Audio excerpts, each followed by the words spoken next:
દાંતાના મંડાલી પાસે સાબરમતી નદીમાં ફસાયેલા 8 વ્યક્તિઓને એસડીઆરએફ દ્વારા સફળ રેસ્ક્યુ કરાયું.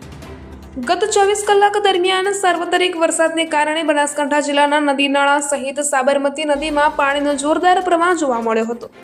આ દરમિયાન દાંતાના મંડાલી પાસે સાબરમતી નદીમાં ફસાયેલા 8 લોકોને એસડીઆરએફની ટીમે બહાદુરીપૂર્વક રેસ્ક્યુ કરી સહી સલામત બહાર કાઢ્યા હતા. દાંતા મામલતદાર કચેરીનો સ્ટાફ તથા એસડીઆરએફના જવાનોને ચુસ્ત કામગીરીને કારણે મોટી દુર્ઘટના ટળી હતી. એસડીઆરએફની ટીમે તાત્કાલિક કાર્યવાહી કરી જીવન જોખમમાં મુકાયેલા તમામ લોકોને સુરક્ષિત સ્થળે પહોંચાડ્યા હતા. વરસાદને પગલે બનાસકાંઠા વહીવટીતંત્રએ જિલ્લાવાસીઓને ચેતવણી આપી છે કે તેઓ બિનજરૂરી રીતે નદી નાળા કોઝવે તથા નીચાણવાળા વિસ્તારોમાં જવાનું ટાળે.